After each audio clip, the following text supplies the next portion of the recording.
mag-subscribe ka na. Hello, hello, hello, hello, hello, universe. Hello mga buweks! Magandang gabi sa inyong lahat. Galaw-galaw para hindi mo pa imburnal. Hello sa ating mga subscribers dyan. Ganun din sa ating mga new subscribers. Welcome to Parade of Beauty! If you are here tonight, welcome to the new era of beauty. Beauty is in you. O, Jimba, kamusta naman kayo mga buweks? Pasensya na maingay mga ibon dito. Jimba, nandito tayo ngayon sa sa ating dating tagpuan. Jimba, ayan. Kamusta naman kayo? Nasa work pa rin ako, gabi na dito, pero nakikita nyo naman may araw pa rin kasi syempre daylight savings kami, di ba? Hello sa mga nanonood dyan, 1 million viewers. Please don't forget to subscribe to my channel. Click your notification bell para mas updated kayo sa ating mga chika everyday and night sa mundo ng pageantry. And please like this video. Thank you so much. And nga mga buweks, no, since nalalapit na ang Miss Charm, nakakaloka ito, no? Sa 21 na yan, ayan, December 21. Ano ba yan? Saturday yan, di ba? Ano ba date ngayon? 17, 18, 19, 20. 21 nga, ayan, no? And of course, Miss Universe of Philippines, ayan. Miss Universe Philippines Cebu. Tomorrow na yan, magla-live ako. Magla-live reaction ako. But anyway, since nalalapit na nga itong Miss Charm, ay talaga naman ang ating mga syupit bahay na mga Indo, ay mainit talaga ang mga mata dito kay Philippines. Ay naku, hindi na ito nakakapagtaka, no? Talagang kitang-kita naman na threatened si Philippines dito kay kay Kayla Jean Carter. Pasensya na mahangin dito ngayon. At saka ang lamig, nakalimutan ko yung jacket ko, no? Summer na summer ang lamig. So ayun nga, no, obviously etong mga Indo na ito, sa totoo lang mga buweks, no, napaghahalataan na talaga silang threatened dito kay Kayla Jean Carter. Kasi pinost nila ito sa kanilang social media, ang picture ni Kayla Jean Carter na filtered daw ang picture niya at saka yung isa na walang filter, no? Well, kung tutuusin lang naman, kung titignan nyo lahat ng mga pictures sa mga candidates doon sa Miss Charm, yung kanilang glam shots, talaga naman lahat naman yun may filter, kahit naman si Indo kahit naman yung mga ibang kandidata doon, lahat na yun may filter, hindi lang naman yun hindi lang naman yun si Kayla Jean Carter. Nakakaloka naman itong mga Indo na ito. Talagang sinasabi nila na hindi lang daw retokada itong si Kayla Jean Carter, pati daw yung sa filter daw talaga sinamantala na daw ang pagiging filterera. Filterera talaga. Yung filter sa kanyang face lock, puro daw retoke ito. Retoke na daw sa anong tawag dito, ng surgery, no? Retoke pa rin daw na computerized. Ayan, hindi daw katulad ng kanilang kandidata na talagang pure na pure daw ang beauty. Talaga daw walang retoke. Kung meron daw ni retoke doon sa picture niya na filter, konting-konti lang daw. Kumpara dito kay Kayla Jean Carter, nakakaloka. Tapos sinasabi na yung mga candidates daw ng Philippines sa international pageant, ayan, dinamay pa nga si Chelsea Manalo at si Sergio Opiasa, pati na rin si Michelle Marquez D, na yung mga pictures daw nito mga ito ay talaga daw filtered lang or AI. Nakakaloka itong mga Indo na ito. Hindi daw katulad nila na powerhouse. Sila daw ang may natural na beauty, di ba? Talagang, alam niyo, sa tingin ko, pinag-iinitan nila talaga yung Pilipinas. So, pagdating sa mundo ng pageantry, nakikita ko talaga na super threatened sila, no? Inaano nila, binabash nila yung gwapo naman. Ayun, nagja-jogging. Ay, nawala. Ayun! Nawala na, tumakbo siya. So ayun, no, pinag-iinitan nila yung mga kandidata ng ng Pilipinas, no, pag malapit na yung anong tawag dito, ano ba yan? Pag malapit na ang international pageant, no, competition. Pero yung mga kandidata nila puring-puri. Ganun naman talaga, no. Syempre pupuriin nila yung kandidata nila tapos ipapaimburnal nila yung Pilipinas. Bakit kaya laging yung Pilipinas yung nila, no? Pinapaimburnal, no, yung mga ginagawa nila na mga ganito-ganito. Bakit kaya yung mga chay-chay hindi nila maganyan, di ba? Kasi syempre, alam nila sa sarili nila na yung mga chay-chay, hindi naman mga legit na yan din. Hindi naman legit yan na mga, tawag dito, powerhouse, diba? Mga nagfi-feeling din itong mga chay-chay na ito, pati itong mga vichin na din. Pinagtatawanan nila yung pinost ni, ano ba yung beauty pageants ba yun, yung yung account niya, Facebook page. Pinagtatawanan din nila yung pinost itong mga vichin na ito at nakikisaw-saw din sila na sa pagsasabi nitong AI daw, gawa daw itong si Kayla Jean Carter, at sinasabi pa doon na hindi daw mananalo si Kayla Jean Carter kasi nga, ayun no, hindi daw ito totoong Pilipina, hindi daw nila makita yung anino ng pagiging Pilipina dito kay Kayla Jean Carter. Bakit daw ganito kaganda? Hindi naman daw ganyan kagaganda ang mga Filipino-Filipina, diba? Lahat na lang talaga ginagawa nila, no? Lahat gagawin nila para masiraan yung kandidata natin. Kasi, alam nyo, sa totoo lang, yung mga paninirang ganyan, no, sa mga kandidata, to be honest, distraction yan di ba? Syempre, buti na lang itong si Kayla Jean Carter, hindi siya nagpapa-apekto ng ganyan. Syempre, kung ikaw ba naman, makikipaglaban ka or lalaban ka sa international pageant, kahit nga national pageant lang, di ba? Kumbaga, ang daming nadidistract dyan. Syempre, bumababa yung kanilang confidence, di ba? Yung kanilang self-esteem. Katulad na lang yung nangyari kay Rabia Mateo, di ba? Nung time na yun, yung umiyak-iyak nga siya sa sa social media, lalo siyang binash, tapos parang nawala na siya sa fighting form ng bonggang-bongga nung finals, di ba? So, itong mga ito, parang lagi na lang nakikita nila yung Pilipinas. Bakit lagi na lang Philippines? Ganun ba talaga tayo kalakas, mga buweks? Sa tingin nyo ba talaga tayo yung tinitingala nila? Well, alam niyo, sa totoo lang, no, ito nakikita ko sa mga pambabas nila na yan, kitang-kita na sobrang threatened sila sa Philippines, no? At saka kitang-kita na talagang namumukod-tangi ang Pilipinas sa mundo ng pageantry. Pagdating sa Asia, na powerhouse talaga. Kasi hindi naman nila gagawin yan kung kung hindi sila affected, no, sa mga high caliber na candidates natin pinapadala sa international pageant. Kasi kung hindi sila threatened, iba yung gaganyanin nila, di ba? Hindi syempre yung Pilipinas. Bakit hindi yung Thailand, di ba? So, ibig sabihin, alam nila talaga yung totoong high caliber ng Pilipinas. Kaya talagang gagawin nila lahat para ma-distract itong kandidata natin. Which is unfair naman, no? Pero nakakatuwa lang kay Kayla Jean Carter, hindi siya nagpapa-apekto sa ganyan, di ba? Talagang ini-enjoy niya lang. Ayan ini-enjoy niya lang ang laban dito sa Vichin. Pero ang mapapayo ko lang sa inyo, mga buweks, no, since ito nga ay gaganapin, no, or ginaganap nga sa bansang Vichin, sa mga kababayan natin diyan, mga Pilipino, huwag kayong masyadong umaasa, mga buweks. Ako hindi na ako masyadong umaasa, no.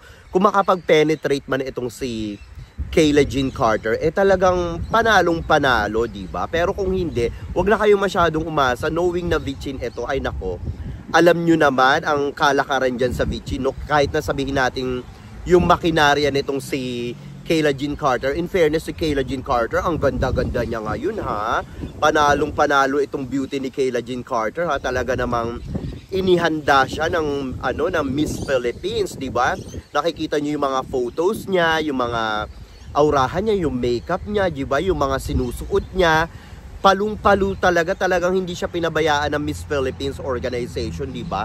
Talagang alagang-alaga siya. Kita niyo yung transformation niya, di ba? Mas lalo siyang gumanda, kaya nga ngayon talagang sinasabi na ng mga Indo na eto nga si Kayla Jean Carter AI, at talaga namang sinasabi nila na daw ito. Nagawang computerize ang beauty nito, hindi daw makatotohanan, di ba? Pinaritoke daw ito ng bonggang-bongga sa Pilipinas, kaya daw gumanda ito. Samantalang itong mga Indo, dun nga sa di ba, sa Miss Grand International nga, bago sila lumaban ng pageant, di ba? Para mga ilang buwan pa lang talagang pinapagawa nila yung yung mga kandidata nila, di ba? Dapat hindi sila nagsasalita ng mga ganyan-ganyan kung sila mismo talaga ay nangunguna sa mga ganyan-ganyan, di ba? Kahit mga chay-chay, di ba? At saka hindi naman maililihim yan dahil ito namang si Ivan Gunawan, pag pinapagawa niya yung mga kandidata niya, no, na lumalaban na or lalaban sa international pageant, talaga naman binubulgar niya rin, di ba? So ngayon yung mga sinasabi nito mga Indo na ito na parang sila daw ang talaga may perfect beauty pagdating sa mundo ng pageantry. Ayan nga, nadamay pa nga dyan si Ketut Permata, Julia Street. Ang sinasabi nga nila na talagang may beauty na talagang purong-puro, pati nga si Miss Supranational 2024 na si Harashta o diba? Talaga daw itong mga ito ay wala daw mga pamekos-mekos, wala daw surgery, wala daw gawa, tapos yung mga pictures daw nila ay kung ano daw yung itsura nila talaga na nakikita natin sa picture, yun daw ang itsura nila talaga nakikita rin or makikita rin sa personal. Kasi daw talagang natural ang kanilang beauty at wala daw itong mekos-mekos. Hindi daw katulad ng sa Pilipinas ay talaga daw gawang-gawa na ito, di ba? Gawang-gawa na daw, hindi lang daw sa clinic, pati daw sa mga pictures nito na talaga namang pinupupog daw ng pagka-editing. O diba, nakakaloka itong mga ito. Talagang sinasabi nila na hindi daw tayo mananalo kasi daw pag nakita daw si Kayla Carter, no? Sa personal, hindi daw totoo yung itsura nito na nakikita sa picture. Peke daw yon. Hindi daw siya ganun kaganda sa personal at pandak daw ito. Mukha daw itong malnourished. Ayan, dahil daw sobrang payat nito, sobrang liit nito at hindi daw maganda ang pagmumukha nito sa personal. Nakakaloka itong mga supit bahay natin, mga Indo. Talagang dinadown na nila ng bonggang-bongga si Kayla Carter para lang talagang, alam yon, para mapatunayan nila sa mundo na sila talaga yung pinakamalakas na pageant powerhouse, di ba? Sa mundo ng pageantry. Talagang feel nila in the air na talaga sila yung pinakabongga, no? Na may kandidata dito sa Miss Charm. Pagdating naman sa communication skills, diyan naman talaga sila napapa-imbornal ng bonggang-bongga. Kaya akala mo talaga, kung makapagsalita itong mga Indo na ito, akala mo sila talaga yung magaling, no? Napaka-entitled talaga nila. Tayo naman, nagiging entitled din tayo. Pero syempre, kahit pa paano, may karapatan naman tayo. Nakikita naman natin yan, di ba? Syempre, yung mga pinapadala natin sa international pageant ay talaga naman di kalibre. Ang tanong, talaga bang di kalibre ang mga pinapadala nila? Diyos ko, yung kandidata nga nila, ewan ko na lang talaga. Kung, ay nako, parang, di sige na, kayo na yung maganda. Diba? Nakakaloka itong mga Indo na ito. Lahat sinasabi nila para lang ipa-imbornal itong si Kayla Jean Carter, para lang masabing sila ang pinakamagaling, sila ang pinakamaganda na walang mekos-mekos. Samantalang kung titignan mo naman yung mga kandidata nila, Diyos ko Lord, ay nako, hindi naman sa pang-ano. Kung wala pang ginawa sa mga kandidata nila, hindi pa ito mga ito gaganda, di ba? Sila nga yung mga hindi natural beauty dyan sa jabi-jabi, di ba? Nakakaloka itong mga filingero at filingera at talaga namang sinasabayan pa ito ng mga supit bahay natin, mga vichy na mga feeling ano rin. Ay naku, baka mamaya mga bricks, ayan na, no? Baka mamaya, etong si Doraemon maging judge din dyan sa Miss Charm. Ayoko na, mga bricks. Diyos ko, hindi na talaga ako papayag pag may mga ganyang-ganyang ano, di ba? Kasi kung tutuusin lang, pag si Doraemon na naman yung ano yan, syempre, alam niya, maraming haters yan sa Philippines, ayan, aatakihin na naman yan si Philippines, di ba? Tapos si Antonia Purcell nga, ayan, no? Syempre, isa sa mga judges dyan si Antonia Purcell, di ba? Sa Miss Charm. Syempre, tuwan-tuwa din naman yung mga Pilipino, ganyan-ganyan. Syempre, nandyan si Tunying, no? Syempre nga, sabi daw, talagang malapit ito sa Pilipinas, pero mga buweks, alalahanin nyo, hindi lahat ang nakikita natin ay totoo. Malay nyo naman, hindi naman pumabor sa atin si Antonia Purcell. Alam nyo naman yung ginawa niyan sa kay Michelle Marquez, di ba? Dumikit nga yan nung kasagsaga ng Miss Universe, di ba? Kaya talagang umingay lalo ang nito, ang pangalan nito sa Miss Universe. Kung hindi pa ito dumikit kay Michelle Marquez din nung taon na yun, ewan ko na lang kung saan siya pupulutin. Kasi nung dumating siya sa El Salvador, nawala naman yung kinang niya, talagang kuminang lang siya. Nung nandun na siya, ibig sabihin nung nandun na sa Michelle Marquez at naging best friend na sila, di ba? Parang naagawan niya, or hindi naman naagawan, parang naanuhan siya, naambunan siya, di ba, ng kasikatan ng pagiging ni MMD doon, sikat sa El Salvador, di ba? Kasi kayo naman, talaga namang inano nyo pa, hinipe nyo pa ng bonggang-bongga yung sisterhood nila, kaya ayan niya, yun. Si Michelle Marquez ay talagang, ayun, no, napaimburnal sa top 10, at talaga naman naungusan siya nitong si Antonia Purcell. Pero hindi natin alam, no? Kasi syempre, kahit nasabihin nating love niya ang Philippines, hindi rin naman natin alam kung papabor siya sa Philippines, di ba? Alam nyo na, syempre, tay-tay pa rin yan, no? Syempre, mas papaboran yan ang Chay-Chay kaysa sa Philippines, no? Sana lang maging maging fair and square, di ba? But anyway, ito nga mga Indo na ito, sana no?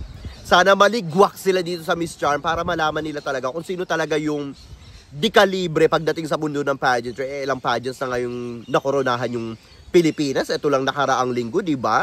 Yung Indo nga, hindi man lang pumasok. Tapos ngayon talagang sinasabi nila na sila talaga may pinakamaganda, sila yung pinaka-powerhouse, sila yung mga walang retoke, sila yung hindi AI, na yung Philippines na ngayon nga, tinawag pa tayong aso, di ba? So sila lang yung pinakamalakas. So yan ang tingin nila sa sarili nila. Pero hindi nila nakikita yung talagang totoo kung ano dapat yung kanilang kinalalagyan, kung ano talaga yung lugar nila, di ba? Sila lang yung nagpapakalat sa sarili nila. Sila lang yung naniniwala sa sarili nila sila lang yung naniniwala sa sarili nila na talagang malakas sila at powerhouse sila. Pero sa totoo, hindi naman, di ba? In short, mga dilulo to the highest level itong mga Indo na ito, di ba? Nakakaloka. But anyway, mga buwes, anong masasabi nyo dito sa ating mga chika ngayong gabi? Mag-ingay kayo sa ating comment section para makita ko rin ang inyong mga opinion. Hanggang sa susunod natin mga chika-chikahan. Bye for now, mga buwes, and I love you all. Bye! See ya!